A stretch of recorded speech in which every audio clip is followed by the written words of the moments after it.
welcome in the international short-term course on microgrid opportunity for renewable energy resources and buildings.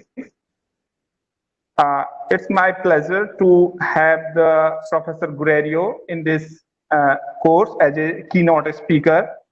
So Professor Josep Guerrero is an director at Center for Research on Microgrid at the University of Aalborg, Denmark.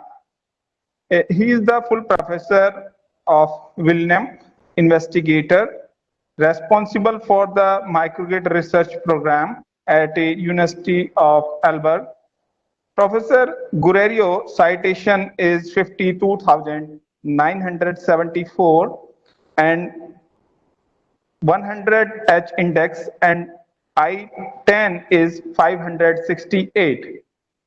It received the BS degree in communication engineering, the MS degree in electronics engineering, and the PhD degree in power electronics from the Technical University Catalunya and Barcelona. Since 2011, he is the full professor with the Department of Energy Technology, Aalborg University, Denmark, where he is responsible for microgrid research program.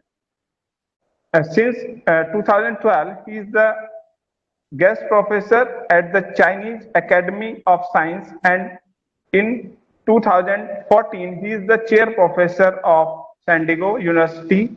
From 2015, he is a distinguished guest professor in Hunan University, and from 2016, he is a visiting professor fellow at Aston University, UK. He is a guest professor at the Nanjing University of Post and Telecommunication.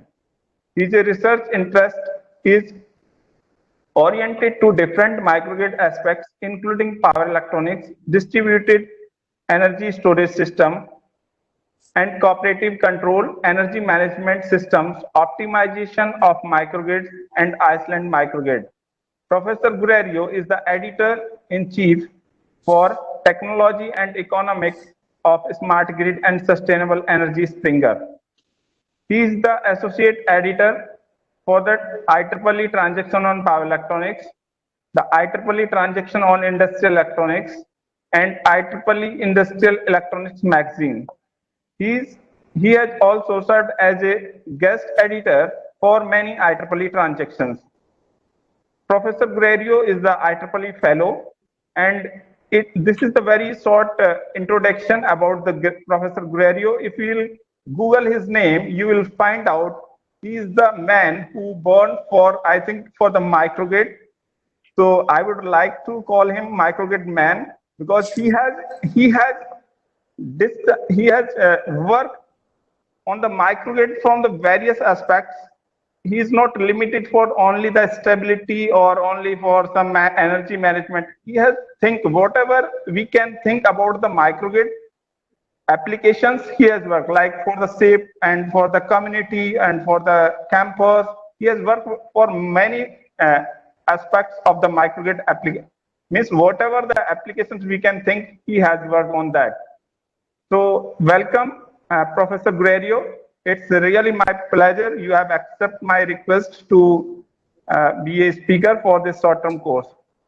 Thank you. Thank you very much, Dr. Rajiv. I would like you to send me later on my CV because you have it more updated than myself. Yeah, and sometimes it's a problem. Also, I would like, this is very good because you are also very well-known person on DC microgrids, and I will say that that is an honor that I make this speech here. I would like also to thank many people that are also, especially from our center, like I have seen here, at least Abderrazak, Nashmer, you are here, and many other people. Also, Angelina, thank you also. You are the space microgrid girl. And maybe there's many other people here that also are normally in touch with us. So I think that thanks a lot for connecting here. And here is my talk. I think that in the announcement, it said something like stability of microgrids preliminarily, but I thought that it's more important to talk about microgrids as a way of life. So as Dr. Rajiv mentioned, for me, microgrids is something that embeds my life, and I can see that how we can also try to do the things not only in our laboratories, but also how to come and do it in our daily lives. This is something I want to discuss. You can see also here our website. In white is our old website, but this is the new one, CROM, the Center for Research on Microgrids. But anyway, you always can contact through Rajiv. Also, I'm welcome you to also interact. And if you like, if you like, for instance, comics like Conan the Barbarian, you may know that Chrome was one of these gods. It's very Viking, and it doesn't show a lot of feelings.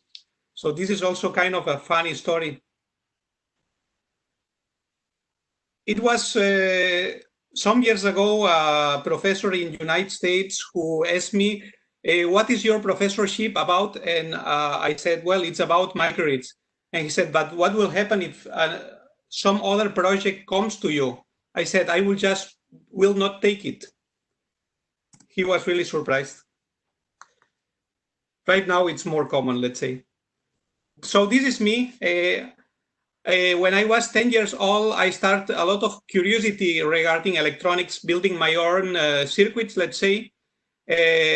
Sometimes without my father notice it, because sometimes if I has to solve things by myself, then maybe it's kind of dangerous. But I had to go ahead with that. And then I was an active ecologist teenager. So yes, I dismantled myself kind of a thermal plant, because I was totally against that, just destroying this. Yeah, a little bit, let's say, I will not call terrorist, but kind of. And then I studied telecom, and so telecom is something that has been, let's say, driving my research from the beginning also. So because of my curiosity, basically always repairing radios. So radio was always for me something amazing. This piece of box in which you could hear voices maybe from other parts of the planet. And I'm saying this because especially when you go to shortwave systems, you could listen, for instance, when I was living in Spain, I could also hear radios from Moscow and many other places. Yeah, so that's something that always drives me, telecommunications. Then when I had to study my PhD, I did it in a company. I felt like academic was very bored, and I prefer to choose going to a company of UPS systems. And I think that thanks to that, many of the control systems that we can see nowadays in microgrids, some of these ideas I developed. So I had to thank the head of research department, who was always very tough with me, asking me, okay, can you just neglect these inductance, or can you improve this? And I think this was my main motivation. And then after the PhDs, I was very bored about engineering. So I went inside music, 5 years of music school. And then it was very good. I can tell you in private that I earned a lot of money. And then seeing that the weather in Barcelona was not good enough for me, I just decided to take the chance to go to Denmark with a more cold weather, let's say. This is some of the product that, this is one concept. And the other, this is a product that I developed in Barcelona. It's a UPS system with many of these, let's say, group concepts and virtual impedance that you could see at the time is now a product that you can buy. I think that's something very nice. It's like when you burn a baby. Something also very important. We are talking about a lot about problems of energy in the world, but you can see that if you see about the transmission losses that we have in the world, we are talking about 8 to 15. So 8 to 15% of the energy that we are generating, it's lost just because of transmission. In some sub-Saharan countries, like in Tanzania, you could have losses of 30, even 35%. So this is really very high. And the other thing also, what also attracts me a lot from Denmark is that it's very clear going to a target of going to 100% renewable energy. And this is something that we don't have to be afraid nowadays because we have the technologies. No? We have a lot of technologies, but still we have 2.7 billion people that has not access to electricity. So it's also a pain on the ass at the same time. So this is a little bit about our center. I will not talk a lot here, but you can see that we target many use cases, like looking on remote areas, as I mentioned before, rural electrification, then shipboard microgrids, nanosatellites, and etc. No? So also communications, let's say, embedded. And this is an old picture. I'm sorry, because maybe the new members are not here, but we are kind of 40 people in our center. Yeah. And also we have sometimes what we call our microgrid parties. This is very important thing. We kind of stop it due to the actual situation, but we have online meetings every week presenting all these things. Yeah. And here you can see a part of our team. Some of them are here connected. Hi, guys.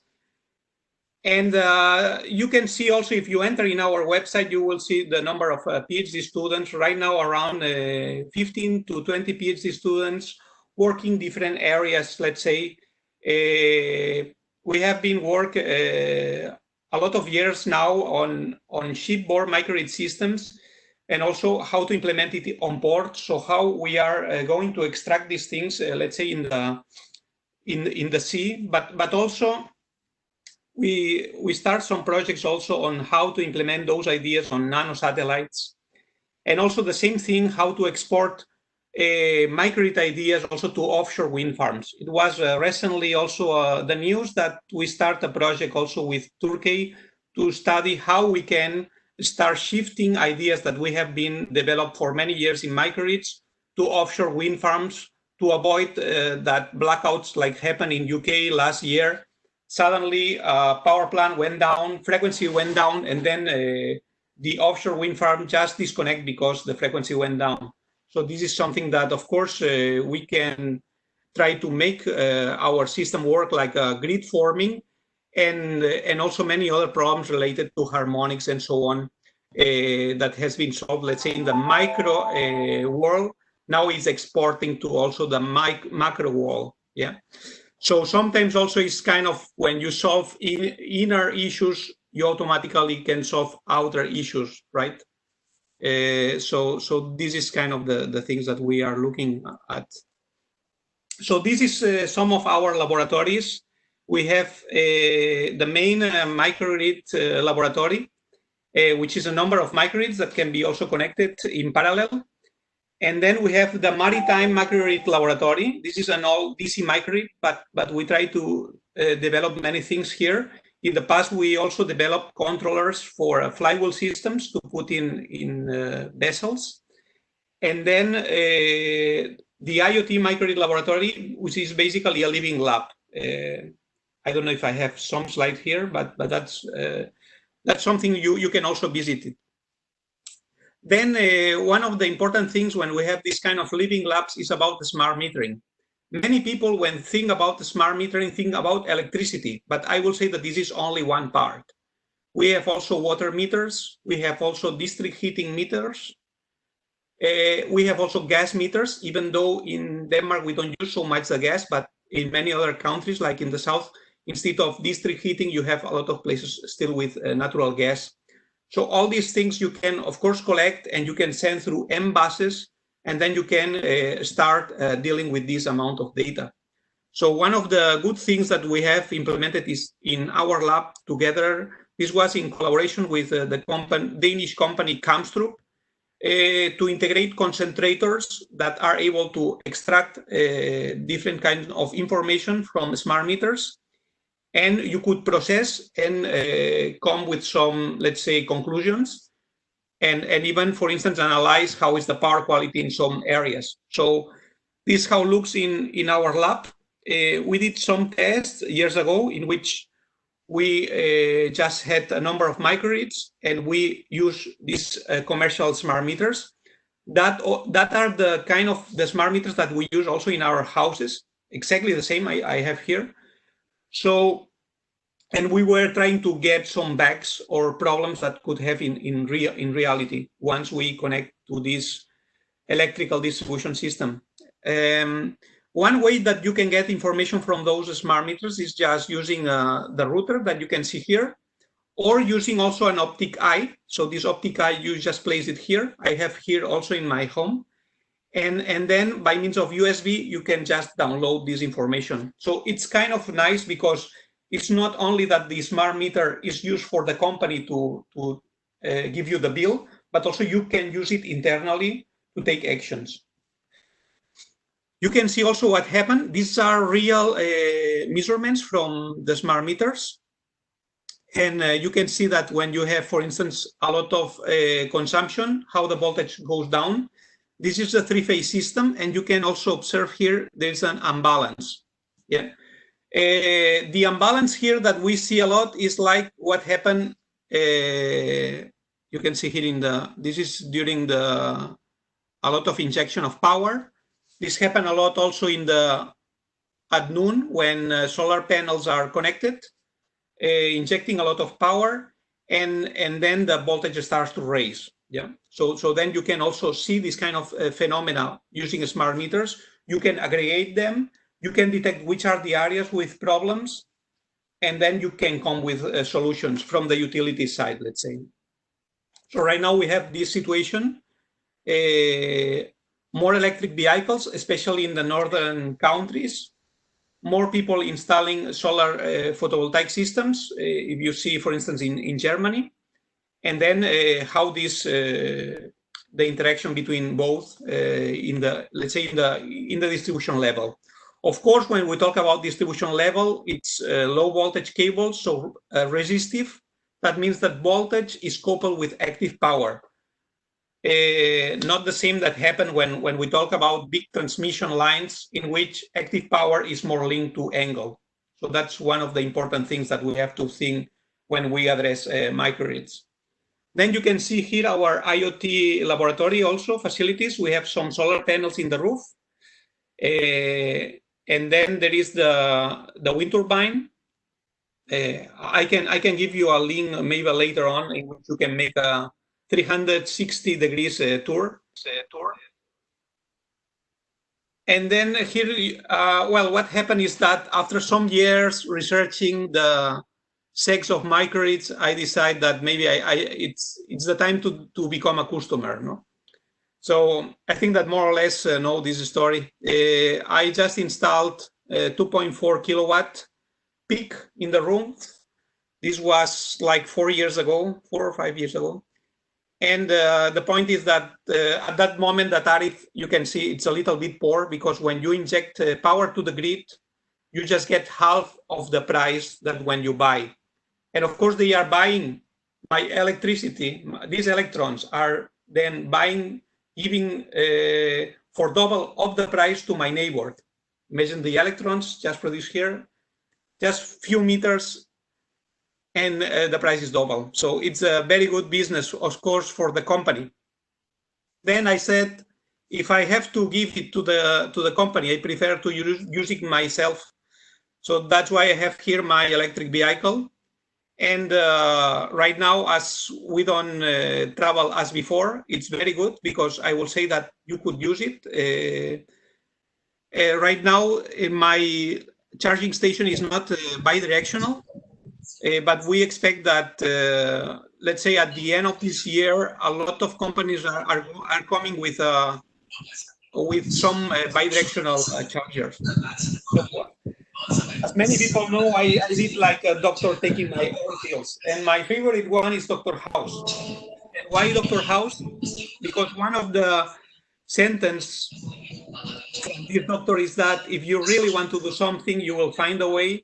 Otherwise, you will find the excuse. This is happening again and again. I cannot because of my country conditions. I cannot because of my salary. I cannot because of. You always can do something. I believe me. Do something. And when we talk about doing something, also you have to do something internally. You know, it's nice because now, as we are, let's say, in the context of India, you may understand me better than when I make this speech in let's say, in Europe or United States. So if you think about the basic chakras that we have in our, let's say, our body, yeah, let's say that the first, the second, and the third chakra, they have, let's say, lower frequency, right? And those chakras, let's say, that are connected to some neural network, let's say around 500 million neurons, which is more or less the same amount that the brain of a cat has, right? We have a brain of a cat in our gut. So sometimes you can understand that some emotions are coming and they are here. And then the fourth chakra is what we call the heart. And then the heart is connected, let's say, with a neural network of around 40,000 neurons. And it has been demonstrated that when you have feelings of love, compassion, or even hate, these neurons start to actuate even more than in the brain, even if we detect that our 1 billion neurons in the brain activates when these kind of things happen. More information is coming from the heart to the brain. So there's a lot of information going up, right?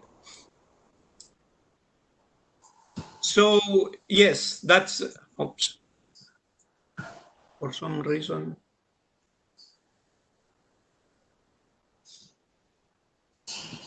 Okay, yeah, for some reason I missed some pictures here.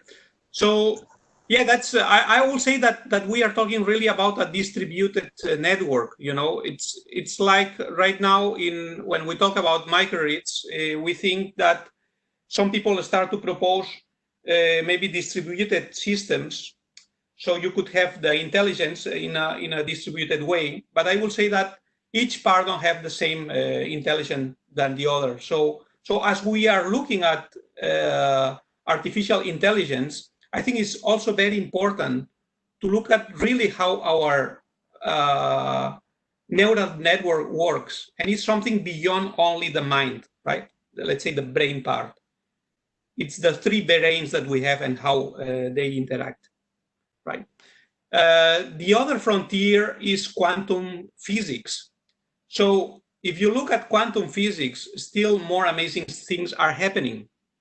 They are able to take, for instance, two neutrons spinning, synchronize, and then it doesn't matter where you put the second one. Once you change the spin of one, it will change automatically. Automatically, that means that it's beyond the speed of the light. This is something that Einstein could never accepted, even close to be dead, never accepted, and then it was demonstrated that it's like this. And I think that this is something amazing that we should start to think about. That it's called the entanglement in quantum physics. Yeah. So that's something that we have to start looking at, because also quantum intelligence is also affecting many research areas, and right now it's starting to be also applied to power systems as well. Microgrid definitions. I'm sorry, we don't have definition here. It's basically very difficult. Some standards came, but unfortunately a little bit late. And when you think about a microgrid, even my cell phone could be a microgrid, right? I plug it, charge my batteries, I'm in grid connected mode, then I disconnect it, I'm in islanded. So very small thing. Or it could be also a big country like Ireland. They mentioned that they are a microgrid. So hundreds of megawatts. So there is no definition. I will say that this is a philosophy. So if we talk about philosophy, I will agree on that. So it's trying to do the things a little bit more local. If I'm consuming things here, I will try to generate also, and I will try to store close to the consumption points. Yeah. So try to do the things locally. And I will say that this is something also that is beyond electricity. And it's even beyond energy or water or whatever. It's the way that you do things. Yes, I will skip this because I think that it's something happened with this slide. But just to let you know, the control of microgrids, it's not so different as a big power system. So we just take the main idea of big power systems with 3 control layers. We translate it to small systems, as in the, let's say, in a small system, we don't have inertia, we just added virtual inertias. Many people call droop control, virtual synchronous machines, virtual synchronous generators, V-sync, whatever, everything is the same. And it's mathematically also demonstrated. Take care, because there are many people talking with about the same thing with very different names. Yeah. Finally, it's demonstrated that it's different ways of implementing the same thing. About the secondary control, it's totally different because, as I told you, we have to manage voltage here, not so much about the angles. And when we talk about the tertiary, it's something much faster because as we don't have so much inertia, we need the computation times even higher than we have in a conventional big power system. And that's why when it comes to have very complex algorithms, we really need a lot of potential of calculations. Yeah. The other important thing is about power quality issues. When you go to big power systems, it doesn't matter so much, but when you have a small system, you have basically a lot of harmonic problems. When you have harmonic problems, it's because you have a lot of nonlinear loads. And this, you can say that if you are inside some ranges is okay. But when it exceeds some ranges, like is happening right now also in some of the transmission system level, then you start to have very high background harmonics, and then they have to start disconnecting parts.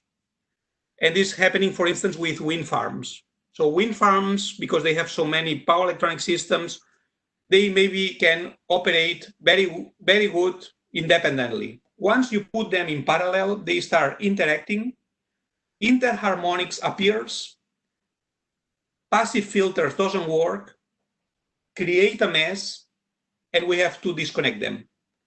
This happened many times. And one of the solutions that comes with was in Japan. They start to install active filters. Even though I have to say that in medium voltage, there is no active filter in the market, as far as I know. So once it becomes big, there is not. And once it becomes smaller, it makes no sense because nobody will pay for that. So yes, you can find a lot of solutions, maybe in internet, maybe in the academics, but there is no practical solution for that, right? So yeah, that was the point, that they start installing active filters in the grid. And then the point was that if you see the active filter is just looking at how is your voltage. If your voltage, voltage THD is very high, then you start to inject current harmonics. This means that you are translating the problem in another part of the grid, because these current harmonics will create voltage THD in another part of your grid. This is what is called also whack-a-mole effect. So you just whack them all in one part of your table, but then it will appear in another one. You can see a lot of times engineers, we are doing like this.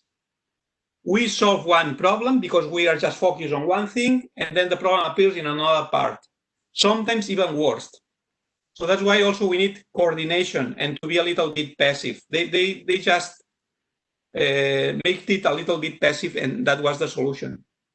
Then talking about Japan, One of the most famous microgrid projects was this microgrid in Sendai, 1 megawatt in total of loads. So it's a big load that it has to support, and was critical loads because we're basically telecom facilities and hospitals.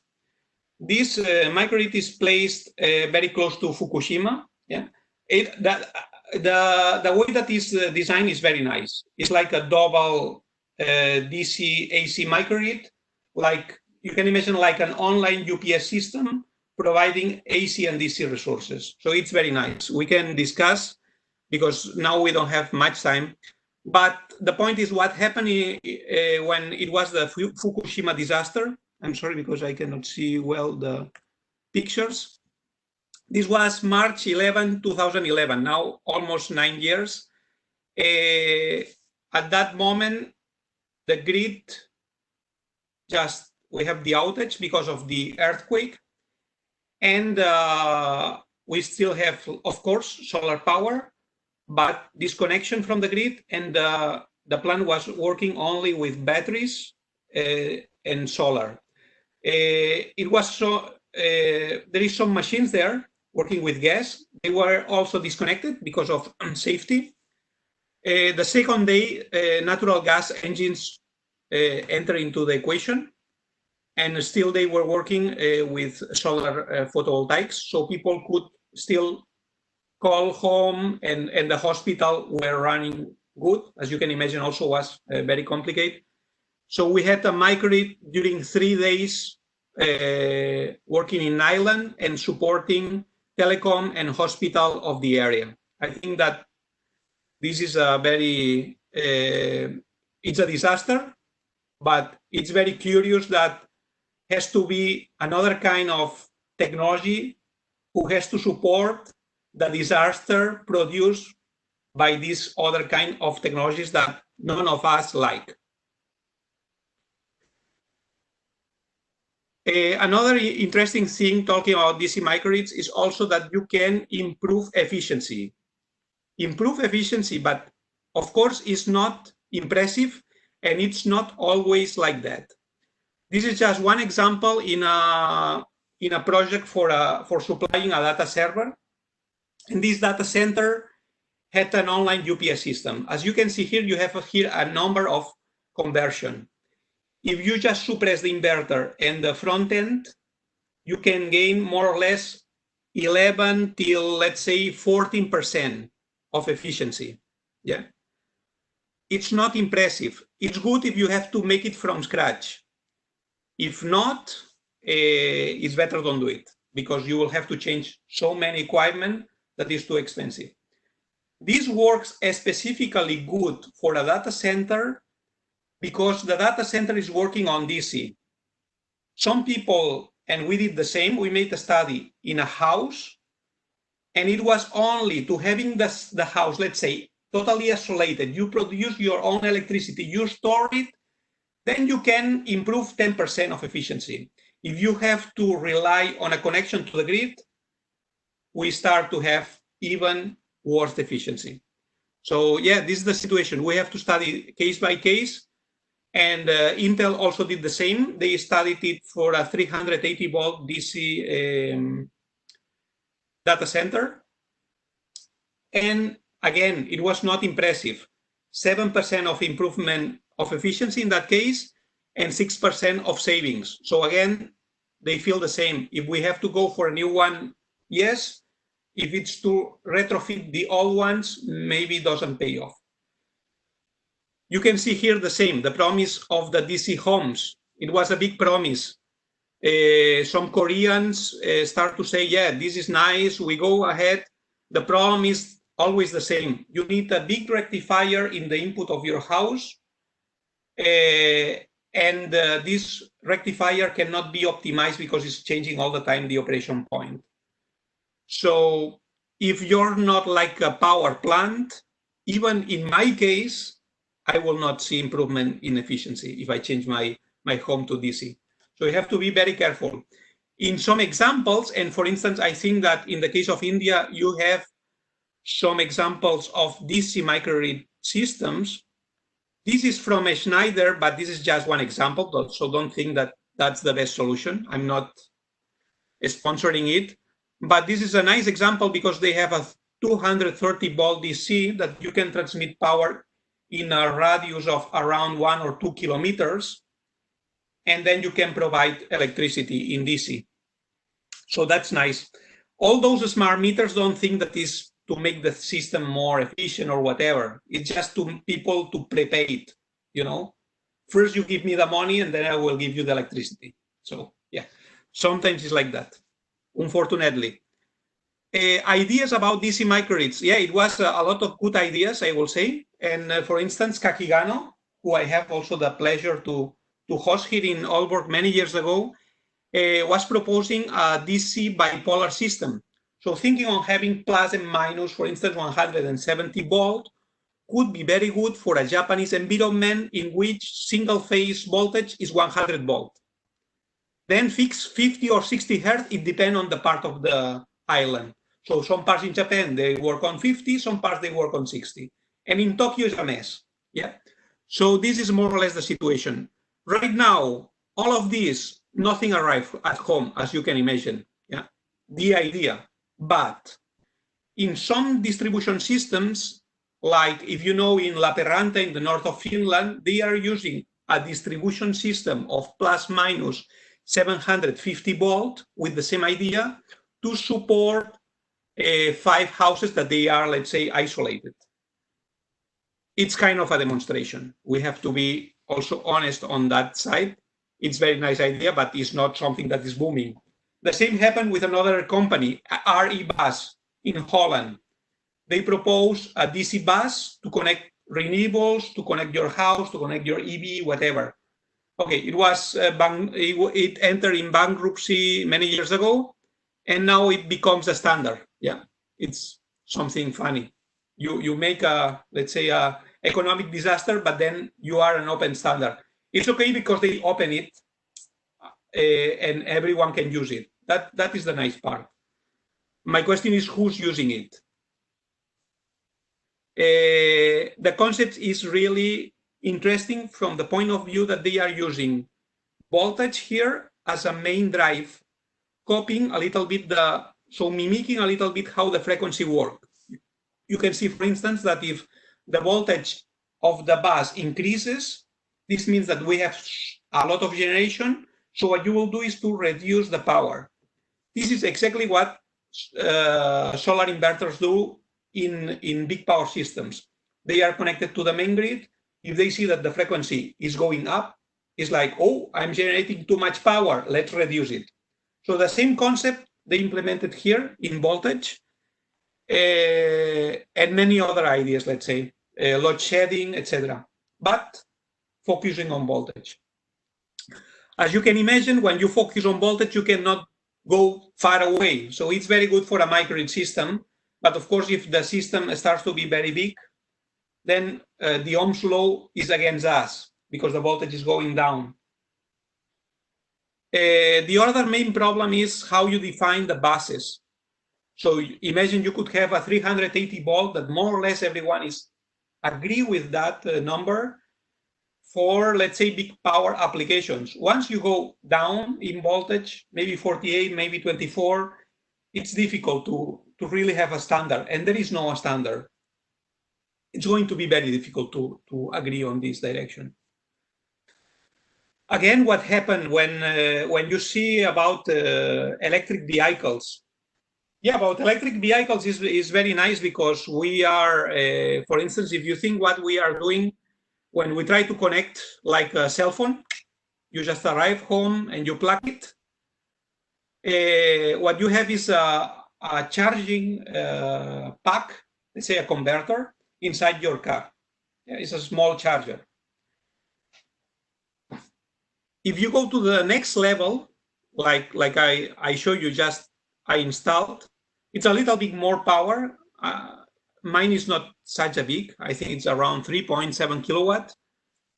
Maybe in America, in some rancho, they could have 10 kilowatt, right? So then still you go to a charger. So that means that we pass from AC to AC again, and then we enter in the rectifier. And why we go from AC to AC? Because the input is in one phase, single phase, and the output is three phase. The funny story in Denmark is that in our houses we have three-phase systems, so we just connect one phase, and we convert this one phase to three phases. So we create a huge imbalance. And what is still more funny is that talking with the technicians, they are always, I said, which is the phase that you are using? No, we are just using A, the first one, the A phase. It doesn't matter where you go, you just take the A phase. So you can imagine the big imbalance that we are starting to create. And this is something also that they are seeing in Norway, and it's coming also to many other countries. Level 3, it's nice because basically the charger is outside the car. It's very fast. It can provide around 50 kilowatt power to your battery. Yeah, I'm just talking about the numbers that we have here in Europe. So 50 kilowatt. You can imagine that if we have one of these charging stations can charge two vehicles at the same time, if they are not the same type. So 100 kilowatt, that means that if I put 20 vehicles, automatically I have to supply 1 megawatt. So something is coming. Yeah.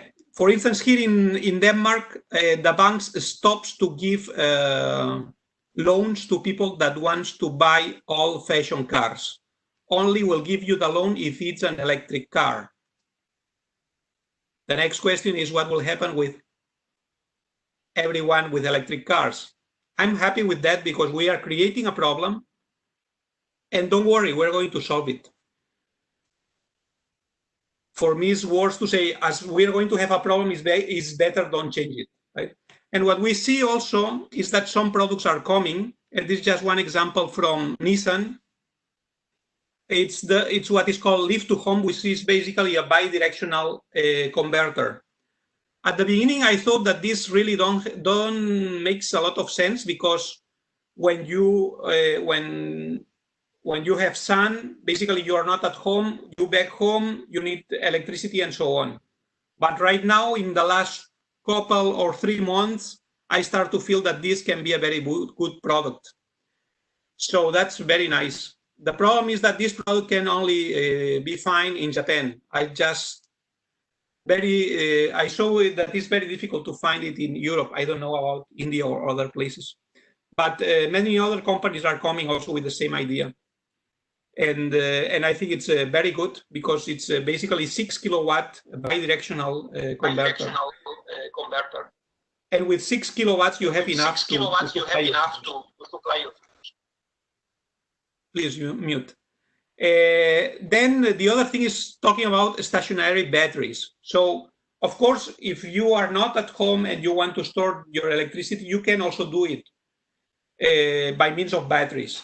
Of course, we have very expensive things, maybe from the space, but right now we have also cheaper solutions and also intermediated solutions. Let's say European also companies, especially in Germany and Holland, are coming with a very nice solutions.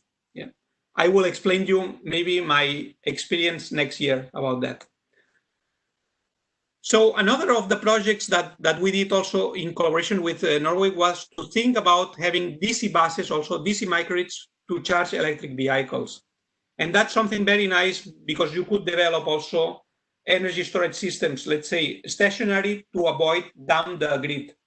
For instance, in Beijing in China, there was a project to use second life batteries of electric cars as stationary batteries for electric vehicle charging stations. Really interesting. I think it's a topic itself, but again, we don't have much time. When we talk about electric vehicles, of course, it's not only electric cars. It's trains, subways, trams. It's electric ships, of course, and it's also more electric aircrafts. So if you think about, for instance, the Boeing 787, right now it have, let's say, a separate microgrid system that is an auxiliary system.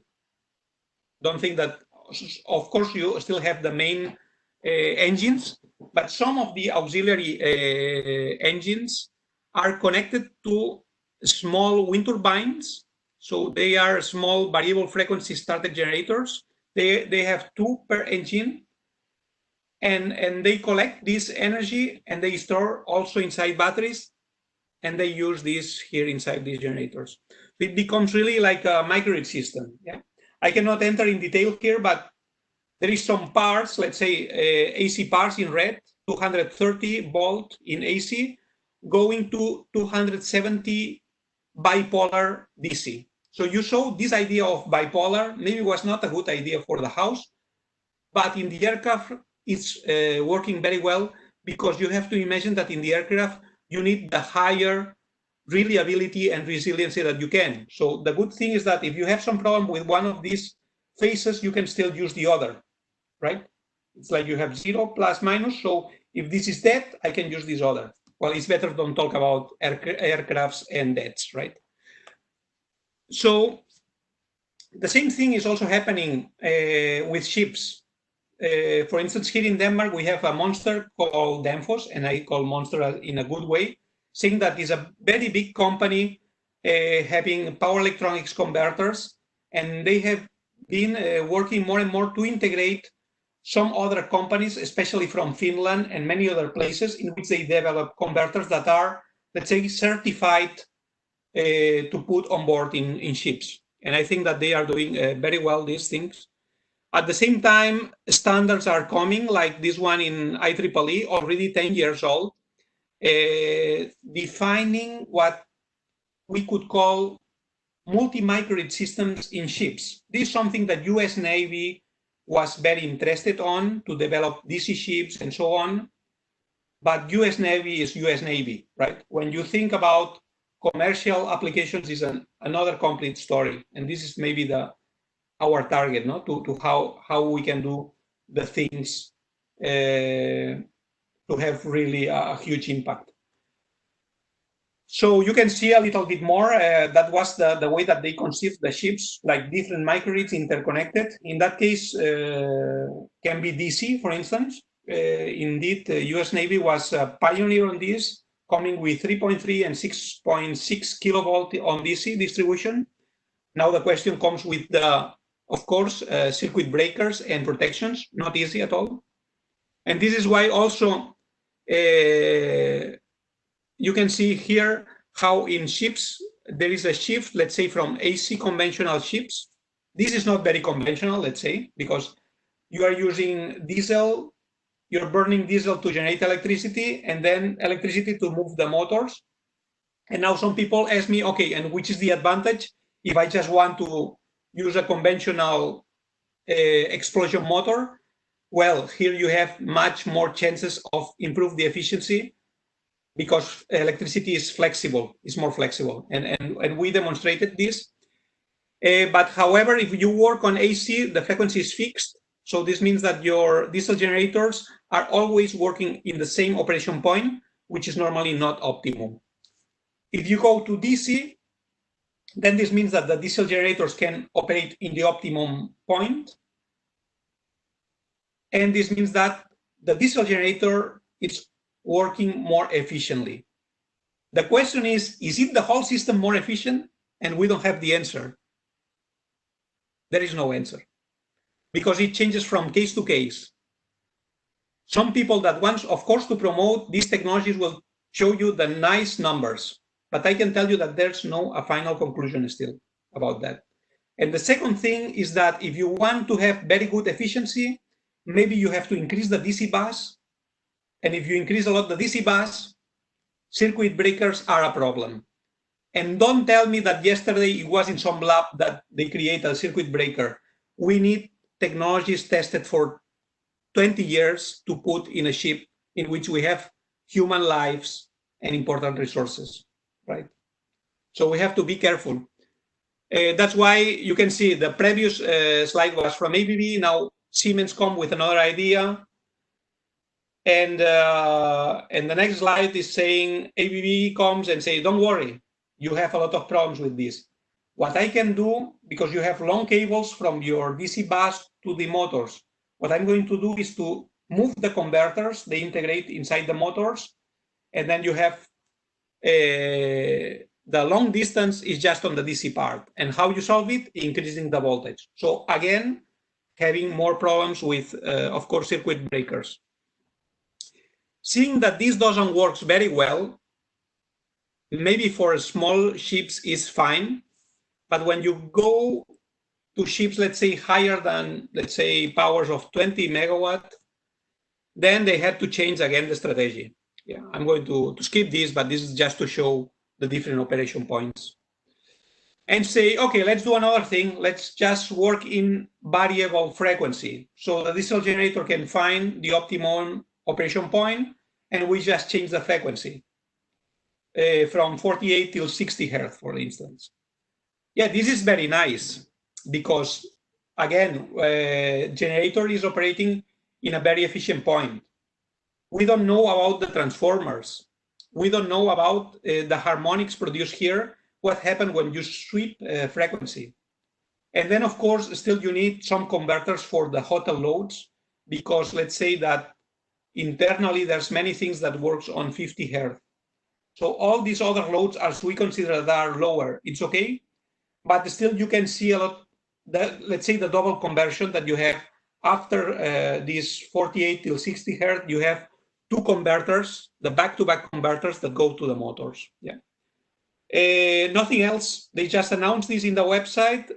We are also investigating it, but there is nothing, let's say, like you can find exactly this ship or this product already in the market.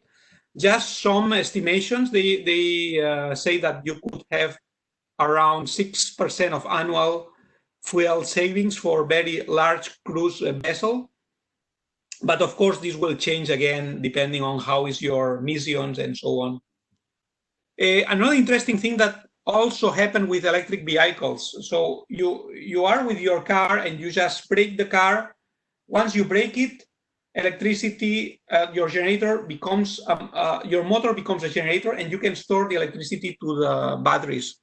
You can do the same with the ship. So when you slow down the ship, this motor becomes a generator, and you can reuse the electricity inside your power system. I'm not saying to use batteries because sometimes it's very expensive, but you could use it internally. Yeah. And talking about ships, I don't want to make it this very long. We have also platform support vessels, which was more traditionally for the oil industry, but of course we don't want to promote oil industry, right? I'm talking about promoting offshore wind. So offshore wind is coming very, very strong in Europe, and I will say Asia, including also India. We have planned only in Europe around 500 gigawatt in the next years to make the energy transition. Much more is coming also to India, Japan, Vietnam, Taiwan. All these countries have ambitious plans going there. But of course, we need vessels to support these platforms with people, tools, energy, goods, etc. And of course, if we think that though we are doing this to promote renewable energy, it makes also sense to try to make these vessels more sustainable. And well, this is just one picture from Singapore. You may know that in Singapore, there's a lot of also things ongoing with ships and electric ships. And they just make some study to change one of these platform support vessel ship, shifting from AC to DC. This was 1,000 volt, to give you an idea of bus. And what you can see is, well, that efficiency, it's more or less, let's say that the losses are more or less constant. It doesn't matter how much is the power that you need when you work on DC. When you work, of course, on AC, you have let's say an operation optimum point of operation. So if you are here, of course, you may have a lot of problems, let's say in the down part. If you are there, maybe it's kind of comparable. So that's why I'm saying that it will depend a lot on on your mission. Yeah. Some other concepts are coming also with these offshore supply vessels, like this Viking lady. They install also fuel cells, and I will say that also hydrogen is coming very strong in a lot of ferries and ships. I'm talking about real things, not laboratories or things like that. So we already have some ships working with fuel cells. In this case, it's in cooperation with diesel generators, but we have also some of them working with batteries at the same time. This is one project that we finalized a couple of years ago in collaboration with Taiwan to have the first hybrid electric ferry in Asia, and was also in collaboration with Visedo, which is a Danfoss right now. And it's a small ferry, as you can see here, just 5 minutes going back and forward in the harbor of Kaohsiung in Taiwan. And it was a 100 kilowatt hour battery system. So you can see here a couple of diesel generators. So it's basically a hybrid, let's say, diesel generators with batteries and a DC distribution system. In that case, it's 750 volt, right? So that's very nice. One of the challenge that the crew had is that they could not hear the motors. So they didn't know exactly if they already started or not. They had to look all the time to the monitor systems because normally they use a lot, let's say, the ears to listen if really the motors start or not. This is something that happened also a lot with electric vehicles, and the same here. So you can see also these are batteries from Super V in Holland. They are certified to put also in ships. This is an electric motor, the same as many people here maybe that are listening have in their own lab. Yes, use it for propulsion. That's very nice. And many other ships are coming also. Talking about ships and ports is like talking about chicken and egg problems, right? As we are going to have more electric ships, then we need also better electrification in the ports. But it's not only because of these electric ships, because maybe someone say, okay, I don't care. They will not change. That's fine. But right now, the new regulations here in the north of Europe say that when your ship is stopping in your port, you have to stop your diesel generators. And this means that if you come with a lot of fish in your freezers, you don't have electricity, you have to start some diesel generator and create a lot of pollution. And this is not allowed. So that's why many ports, like the port of Rotterdam, you can see here, they have connections to support electricity. And this is coming more and more. For instance, here in Aalborg, we have also the plan to have the same kind of plugs. And now you can see that now the problem is that in some big ports, like Rotterdam ones, they receive ships from different parts of the world. And ships from different parts of the world also means that they have different frequency, the same of the grid, 50 hertz or 60 hertz. So that means that you need a frequency converter to plug them. Imagine that you have so many 2 stages frequency converters. One of the solutions, of course, is to have a huge diode rectifier converted to DC and then have individual inverters just to set the frequencies here, right? This part is relatively cheap. It's high power, but still it's not active, and nobody is injecting power. Please don't start with crazy ideas. So let's put the power to the ships, and then we can, let's say, charge them individually, right? Another interesting,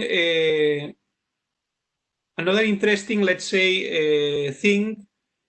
This study has been done in Poland. By the way, we had also some studies about power quality in ships in Poland with a real ship. So if someone is interested, we can also talk about this, or I can send to you.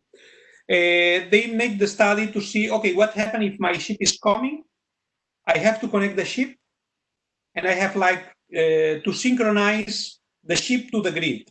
If we have to synchronize the ship to the grid, then you have huge inrush currents, because basically you don't have inertia, and then the grid is very stiff, so it will be very difficult to really have a good connection. If you do on the other way around, you just synchronize your converter in the port with the ship, then you will reduce this inrush current. So still, this gives more and more arguments to have the, let's say, the charging parts and the supply parts in the shore and not in the ship. As you can imagine, this is a discussion. Okay.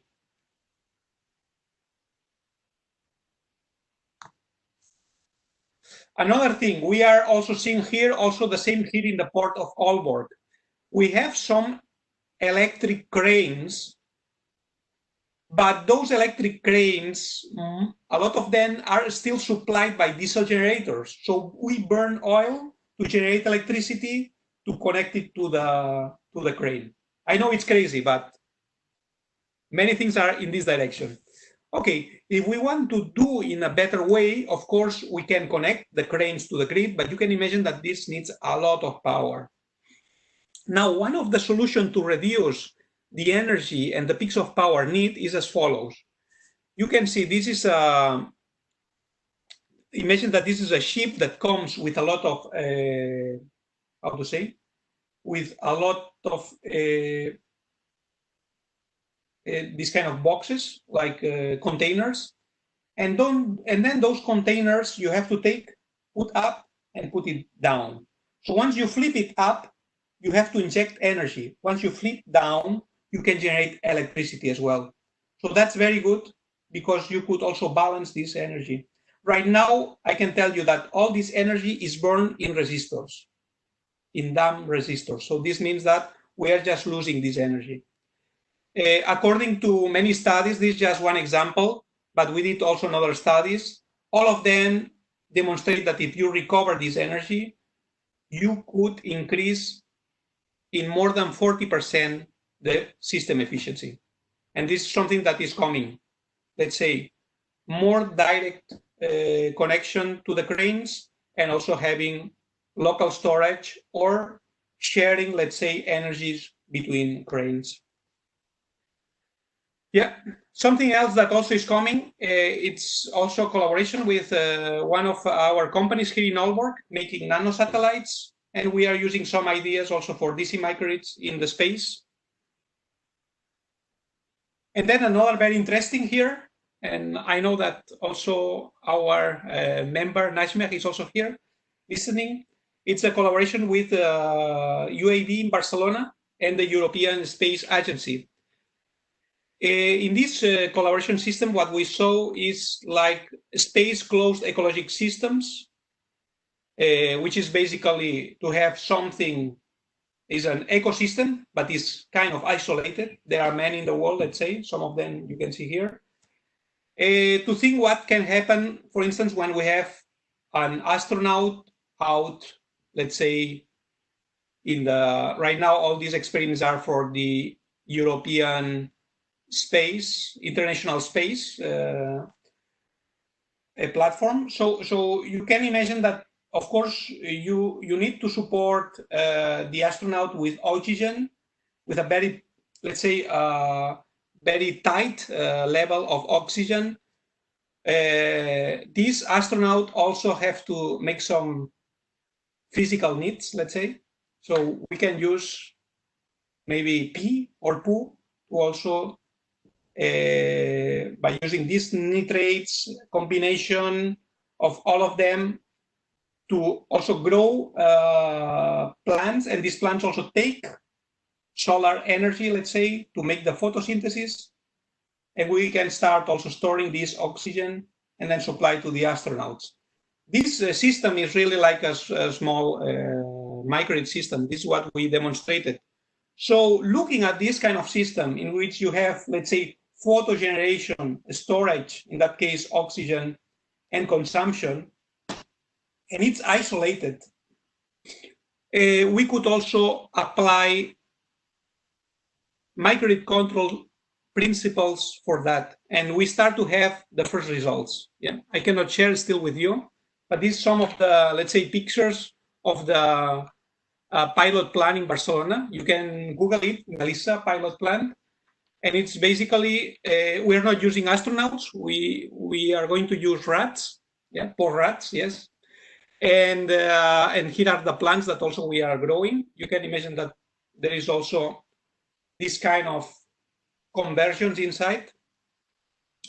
And this is kind of the system that we are using here, right? So also to control the light that is coming inside the system and how is this interchange of oxygen and CO2.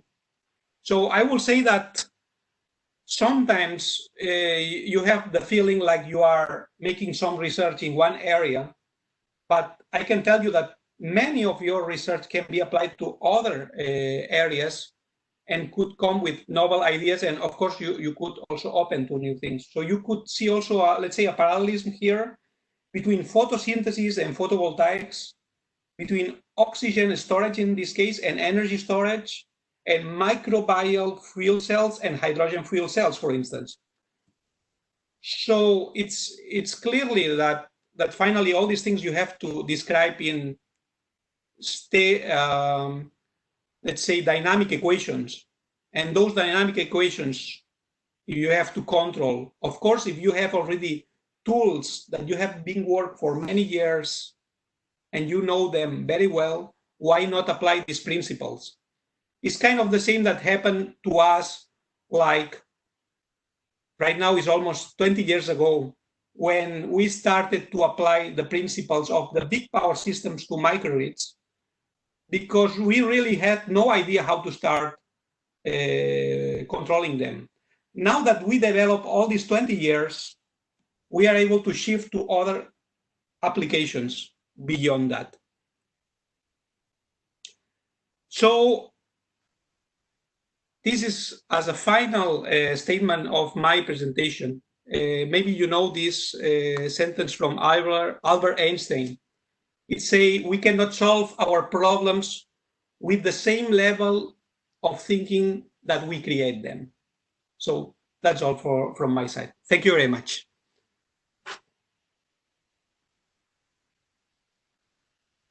Thank you, Professor Guerrero. Really, it was very nice presentation. Hello.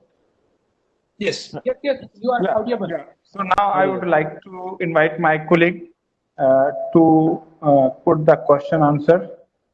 So Dr. Subho, please. Okay. Dr. Rajiv, thank you. Thank you, Professor Guerrero. It was really a very beautiful and wonderful presentation that you had presented before us. It had explained the DC microgrid and various aspects of DC microgrid, as well as the various applications of DC microgrid, such as DC microgrid can be based on ships, as well as can be developed in nanosatellites, as well as for extracting energy from bacteria that can be utilized as a storage for oxygen related things. So these applications are really new and visionary. Thank you, sir, for explaining these various applications of DC microgrid. So our participants have asked many questions. So I like to put these questions before you. Okay. The first question is, please explain about quantum entanglement. Okay, I'm not a physicist, so I will not explain in a rigorous way. I just can tell you as a, let's say, quantum physics for dummies, right? That is my level. Imagine you have two particles with the same spin, and you synchronize them. Now they have the same spin, and you separate them. Once you change the spin of one of these particles, it will change, the other will change automatically once they are synchronized. It doesn't matter where they are, and it will be instantaneously. That's why Einstein was always against this, because this change is done beyond the speed of the light. And the second thing is like there is no communication between these two particles. So that's why quantum physics cannot be understood from the logic that we have when we think about Newtonian and even Einsteinian physics. Okay, sir. This is The one. second This question. is one. This is one. This is one. This is the entanglement. The second one was about the collapse of the wave. That means that you could have sometimes, for instance, one electron traveling. Once you try to observe it, it collapses. So if you don't observe, the effect is like a wave. If you start observing it, it collapses and becomes, let's say, something more close to a matter. So that means that if you have two holes, the electron was able to pass through the two holes at the same time. While if you observe it, then it chooses just one of the holes. I think that this is a very famous, let's say, effect, but I'm not sure if it's an electron or if it's a kind of another particle. So that's why I'm not the one who can explain this. But what is saying this thing is that the way that you see things, the way that you modify things. So when you look at something in your life, the way that you are looking at these things is the way that they are materializing. And the other about the entanglement is saying that space is just a model, is something that we leave it from our point of view, but when you go to quantum physics, it's basically non-existent, something non-existent. So you can have this synchronization between two particles without communication between them and instantaneous. And this is something that we cannot explain with our, with our daily lives, but maybe sometimes you can feel that there are some connections that you cannot also explain with the normal physics, right? Yes. Then is when some people say, well, it's true that our brain is also connected to this quantum physics, and it may have some behavior in that sense. But as I said, I'm not the one to explain quantum physics. Okay, sir. The second question is the difference between smart grid and microgrid on the basis of communications. Yeah. I will say, yes, say. Yes, on the basis of communication, that how the communications in case of smart grid and microgrid are different. Yeah. When you talk about concepts like this, it was in 2005 when the concept of smart grid appeared. And a smart grid, the idea of a smart grid was saying, okay, we have traditional grids, let's make it more modern. So make it more modern, what means? Well, maybe you put more smart meters, maybe you have more control and so on. Concept of microgrid is different. Microgrid doesn't mean that I'm smarter. Microgrid means that I start thinking locally. So it's like I start thinking locally and to design locally and to planify in a different way. It doesn't matter if I have more or less communications. I have seen many microgrid systems that are very simple, just with a cable of 485 for communicate just some signals from one side to the other. It's more than enough. So I will say that we don't need very complex communications for small microgrids. So it depends on how many microgrids, of course, you connect and so forth. But this is nothing that defines microgrid. Of course, a smart grid needs communications, but in the case of microgrid, we can have several levels, different levels of smartness, let's say. And of course, always simpler is better, I will say. So don't add a lot of communications when you don't need it, because it will be a trait also. Okay. The next question is, in microgrid, there will be grid stability issues. How we can take care of it? Yes, of course, you can have stability issues, and it's very complex. Why is very complex? When you test one converter isolated in your lab, it works perfectly. When you connect different converters, all these filters interact each other, noises, EMI, etc. So it's really complicated. And there is not a single solution. So even when you install them inside, then maybe you have to decide to add additional filters. But I will say that the most important is that you really take care of the long-term stability, let's say.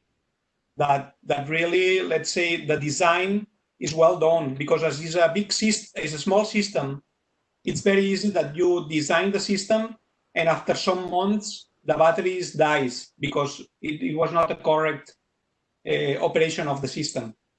So I will say that beyond stability, it's more the operation that can have problems. And stability in this case is a little bit, yeah, it's sometimes difficult to predict because you have even sometimes different vendors. You know, you take one converter from this company and this other from this other company.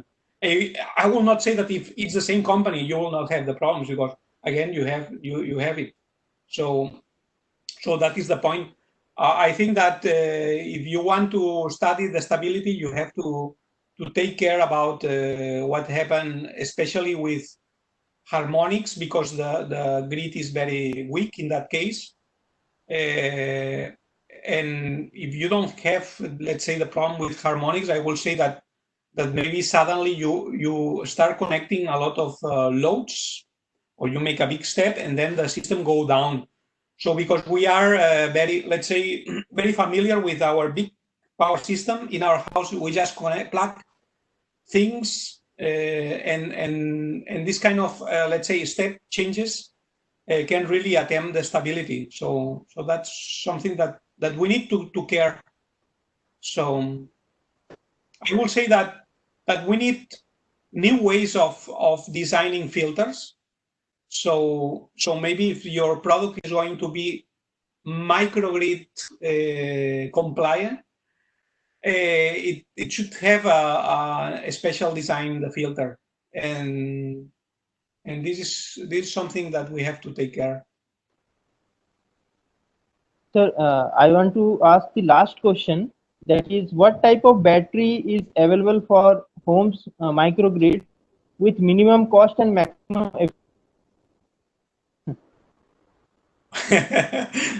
Yes. Well, we don't have that, of course. Minimum cost and maximum efficiency. Yes, like what is happening really with let's say, with home batteries, what we call home batteries, is that lithium ion is on board again, the same that we see in let's say, in transportation, so electric vehicles. Even though we installed some lead acid batteries in a past microgrid in China, we had a lot of questions regarding the impact, environment impact about that. So I will say that still lithium ion is on the track. And even if there are a lot of people talking a lot against the lithium ion, I think that they have been demonstrated that it's clean enough, the technology, and well, I think they are in a very good track. So we have to see what is coming later on, because we have different kind of, inside lithium ion we have different types, and of course there are some other technologies that are coming, but still I didn't show a technology that will really replace. And I will say that this is a problem, especially when you think about residential application, not stationary battery. So we need still more research on that. Thank you, Professor Guerrero. Now I like to invite Dr. Kalpana to give vote of thanks to Professor Joseph. Thank you, Dr. Thank you. Subo, for giving me opportunity to give a vote of thanks to Professor Joseph. Uh, Actually, I really want to say you thanks for an enlightening and entertaining presentation, we can say, on the microgrids as way of life. It is really you explained in the way that it's a way of life. We appreciate having this area clarified. You have you have explained from basic to very deep of a microgrid. Means you have related microgrid to the microgrid and energy to our daily life, from electric vehicles to ship, from home to and outside world, and it is really great to know that it's really interesting to know about your journey from an engineer to musician, musician to researcher, researcher to academician, and again you are a great researcher. And we are really appreciating your presence in this session. As I know, I think you have also in the process of making a microgrid lab in your home. I think it is correct. I am correct. So you have find time. It is very great that you have find time to share your experience with the participants of this event. So I want to tell that Professor Joseph accepted our invitation at a very short notice, and so thank you, Professor Joseph. Thank you so much. Thanks, Dr. Kalpana. Thank you very much, Professor Guerrero, for your expertise, sharing your expertise with the participant. Really, it was very insightful. Even I didn't think that much you will cover this much. Whatever I know about you that you have expertise in the microgrid with the different applications. So, and you have covered it here. Thank you very much. Thanks for listening, and I hope that we can also make these things possible all as individuals, what we really believe, because I think that behind the technologies there are also ideas, and I think that all of we want to make this change. Yes. Yeah. Tell me. One thing I want to tell Professor, you have correlated the thing with the chakras. Okay. the issue with the chakra, I'm sorry, because I know that many people here from India, so you are more expert than me, but I experienced in some meditation. Yeah, I experienced in some meditations, kind of meditation that you can kind of clean the chakras and so on, no? And I feel it very good. And I try to find, let's say, a scientific approach, let's say. And slowly I realize that once I read some articles from neuroscience, I start to see that those parts that are that in the Indian traditional, let's say, medicine, they talk about chakras. It was a lot of neural networks. And then I was thinking, oh, so what we are doing when we make meditation is really to connect with those chakras. And it makes a lot of sense, this connection. I read in another article, they measure, I think I mentioned a little bit, that they measure the let's say in the heart, which is one of the most important chakras also, just 40,000 neurons in a network. And they measure the communication between this part and the brain. They saw more information going up than down.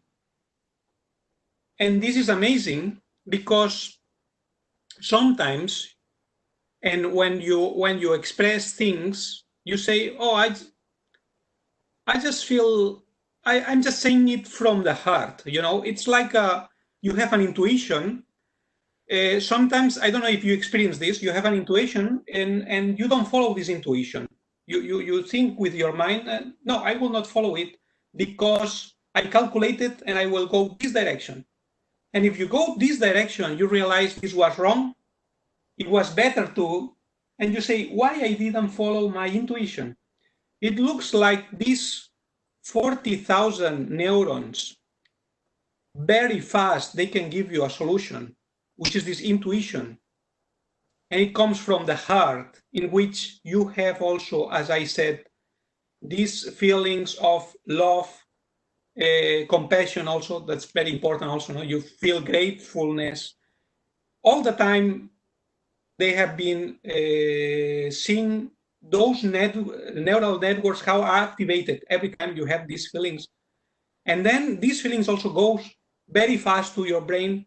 Maybe they are able to compute very fast solutions that really are much better than when you try to, do it from the mind. That's why you always, if you just listen your heart, you don't need to think so much. I think it's a problem when we are just thinking to plan what we have to do. So we should listen more the heart, and that's important. The other thing that also I experienced, it was like sometimes you, I'm not talking about meditation, if you have some feelings, maybe you can feel some part of your body that when you have these thinkings, you can say it's in this part. And I would say that all the stomach part, all the gut part, let's say digestion part, it's very important. Right now, some experiments are even looking at the, how is it? Like all the bacteria that you have in your intestines. And it seems that it conditions a lot the way that you act and many things. Indeed, in some rats, they just exchange the bacteria from their intestines. One rat was very active, the other very passive. They just interchange the bacteria and they interchange the characters. That's very interesting. So those bacteria are also connected to this neural network, which is amazing. 500,000 neurons. So you can imagine once you have. Yeah.